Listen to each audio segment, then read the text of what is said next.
How's it going, guys? It's Red, and in this video I'm going to be showing you guys another super OP SMG setup that you guys could be using in Back 4 Blood right now. And notably, this build is going to be made after the November patch. And for anyone that doesn't know, earlier this month there was a massive update to Back 4 Blood that changed a lot of the cards and actually affected a lot of the special infected in the game as well, basically just making the game harder as a whole. Now, when you're using this setup, like I said, after the patch, you are going to be able to blow through basically every difficulty in the game, starting from Recruit all the way up to Nightmare if you have a team. But before we get into that, if you're new here to the channel, make sure to leave a like on this video and subscribe for more awesome Back 4 Blood content just like this. Also, make sure to check out the link to my Discord server. It's going to be down in the description below. You guys can use it to find teammates to play Back 4 Blood with, so if you guys are in some dire need of teammates, make sure to come check out the Discord server. And without further ado, I hope you guys enjoy the video.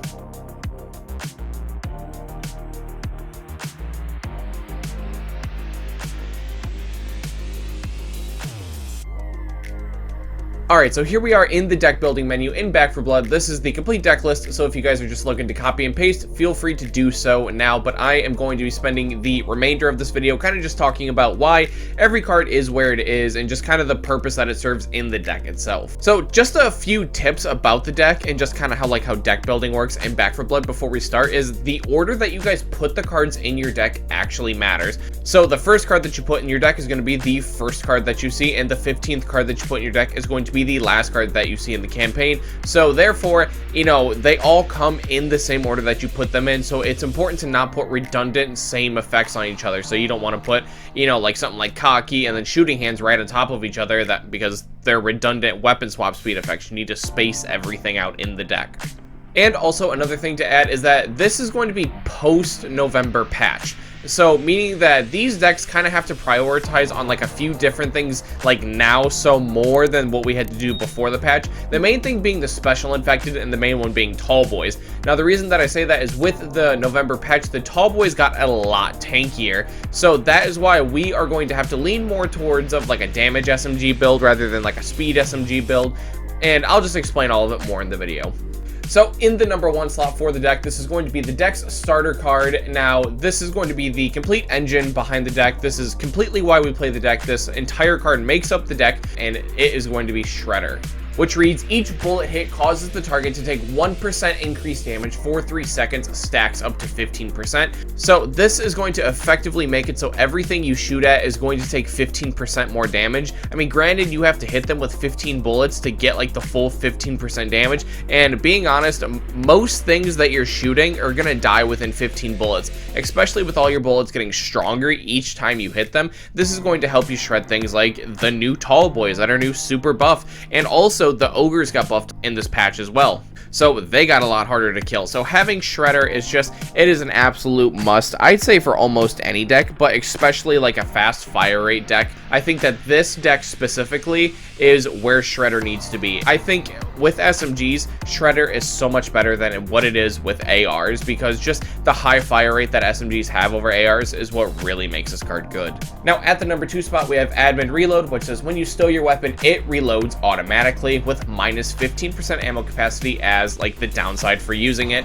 Now the reason that we have this is because we actually are running kind of like a hybrid 2 is 1, 1 is none, just like constant switch, but we're actually just using an SMG and a Magnum. We are actually spawning in with Jim using this setup solely because he uses the Magnum, and the Magnum actually has a ton of base damage. Like, it's actually super strong. So the reason we want to use the Magnum over everything else, even if it isn't like your favorite pistol or not even a pistol you think is good, it doesn't use the same ammo as your SMGs. So that way, when you're constantly switching with Admin Reload, you're not pulling from the same ammo pool, which is going to make you deplete ammo pretty much twice as fast. But the whole objective of this deck is to basically just pound everything into the ground with your SMG, switch to your Magnum, and then switch back to the SMG once it's reloaded, and just keep rinsing and repeating. Now, up next in the number 3 spot is going to be Cocky, which is going to give you 75% weapon swap speed, but when you take damage, your accuracy is reduced by 20% for 3 seconds. This is solely just to make Admin Reload better. We just need to be swapping our weapons as quick as humanly possible.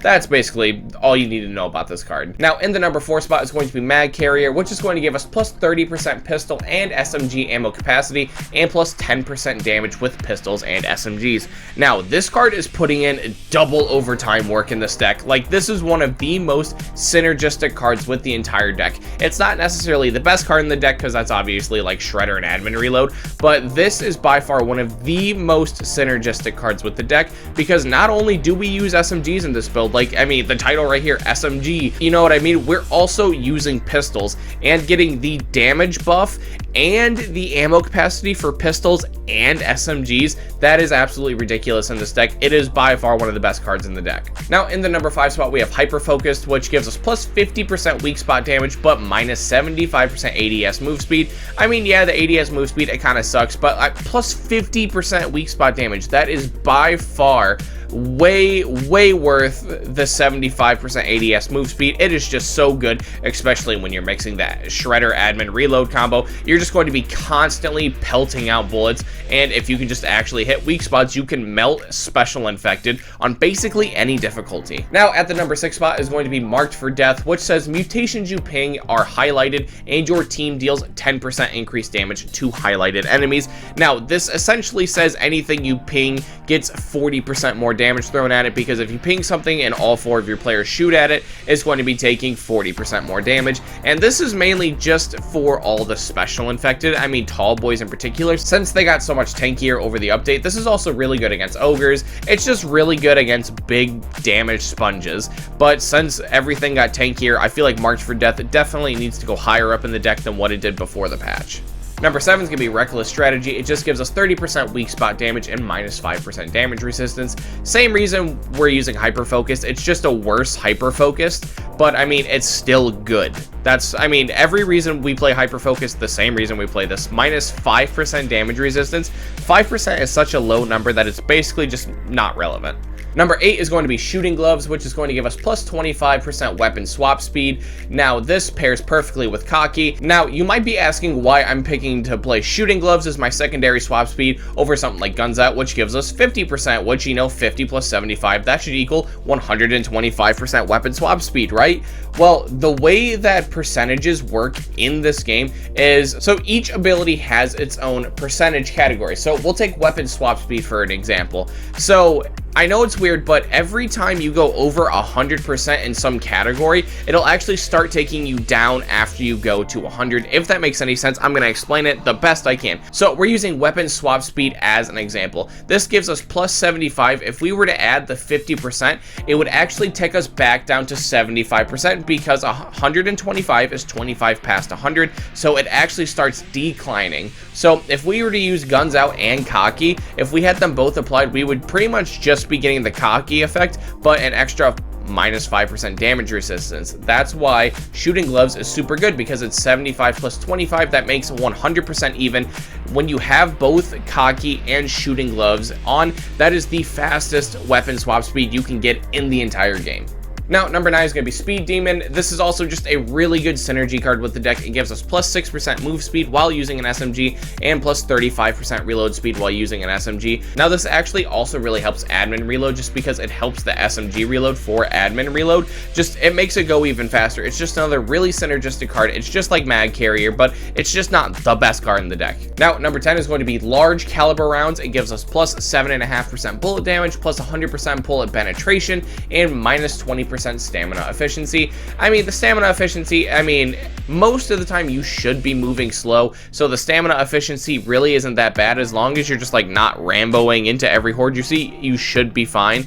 And I mean, we're SMGs at the end of the day. We're not ARs. We don't have that damage output right off the gate, so we actually need a lot of help from cards like Large Caliber Rounds, Mag Carrier, Shredder. We need those damage buffs. That's why we have another one here, and we have another one lower in the list, because we don't deal that much damage normally. Now, in the number 11 slot is going to be Padded Suit, which gives us plus 10% damage resistance, plus 5% health, and minus 20% stamina efficiency. Now, I feel like you just need one of these Padded Suit type effects, just anything, to make it so your damage resistance and your health can just go up a little bit, because, I mean, granted, you're gonna be probably the main DPS guy when you're running this setup, but you don't want to become a liability to your medic. Like, you want to make sure that you can hold your own, even if you get just small incremental advantages like 10% damage resistance and 5 health. Like, sure, you'll still have to be the medic's main target, but this allows the medic to have time to go heal the other players instead of having to just solo on you. Number 12 is going to be ammo pouch, simple, plus 25% ammo capacity. I mean, we obviously go through ammo like a fiend in this deck, but when you add that with mag carrier and ammo pouch, I mean, we're getting plus 55% ammo capacity. That, I mean, that's a lot. I mean, it's not going over 100%, like I said earlier, with how the percentages work. So ammo pouch is a really solid late game pick because you're not going to need all that extra ammo until something like a finale. Number 13, silver bullets, gives us plus 10% bullet damage, plus 150% bullet penetration. Now, we're playing this the same reason we're playing large caliber rounds, same reason we're playing stuff like Shredder. We just need more damage because we're SMGs, and normally we really don't do that much damage. And I know the downside of this card, it gets a lot of people turned off from silver bullets. Now, when you kill a mutation, you lose 5 copper. Like, that's not nearly as bad as it sounds. Most people aren't killing more than 10 special infected emissions. So, like, at max, you lose 50 copper. Like, ooh, you can't even buy anything for 50 copper, I don't think, at the shop. Like, it's really, I don't know, I feel like people are just so scared to lose copper. But I mean, honestly, if the silver bullets downside of losing copper is that bad for you, play something like money grubbers. Like, yeah, it's nerfed, it'll definitely net you more copper per match than silver bullets will make you lose. I mean, I don't think it's that necessary because I don't think the amount of copper that we lose is, I mean, I don't think it's just enough. But I mean, if you're worried about those copper effects, just play another one instead of, like, you know, either one of these two. Number 14 is going to be Ridden Slayer. It's going to give us plus 20% weak spot damage, which if you combined it with Ridden Slayer, Reckless Strategy, and Hyper Focus, that gives us exactly 100% weak spot damage. So that is going to be the maximum damage we can do in that category. And I mean, it's just going to make it so we absolutely obliterate through anything in our path, like tall boys, exploders, ogres. I mean, it just shreds through anything. And in the number 15 slot, it's kind of like a niche rogue pick, but I picked Patient Hunter because it says each second you aim down sights increases your damage by 10% up to 3 stacks. So if you're ADSing for 3 seconds, it gives you 30% damage increase, which that is a lot because you sit down and ADS way more than you think. And when they're out there, you know, throwing multiple breakers at you, or like a breaker and a tall boy, or an ogre and a tall boy, like, you're going to be ADSing trying to hit those weak spots a lot, and then just adding in that 30% damage, like, that is absolutely insane. And it makes cards like just like Shredder just so much better, makes all these cards just so much better. Patient Hunter, I feel like it has its moments where it's like good and like has its moments where it's bad. That's why it's like the niche 15th card pick, and you can just easily take this card out for like something like money grubbers if you were worried about like the silver bullets downside. But I think Patient Hunter is a very good late game pick. Well, there you go, guys. That's going to be the complete deck list for the video. Make sure to leave a comment down below telling me any deck changes that you guys would make in the comment section below, and I'll make sure to get back to you. And as always, if you happen to enjoy the video, make sure to leave a like and subscribe to my channel for more awesome Back 4 Blood content just like this. Also, make sure to check out the link to my Discord server. It's going to be down in the description below. You guys can use it to find teammates to play Back 4 Blood with. So if you guys are in some dire need of teammates, make sure to come check out the Discord server. And until next time, it's been Red, and I'll see you guys in the next video.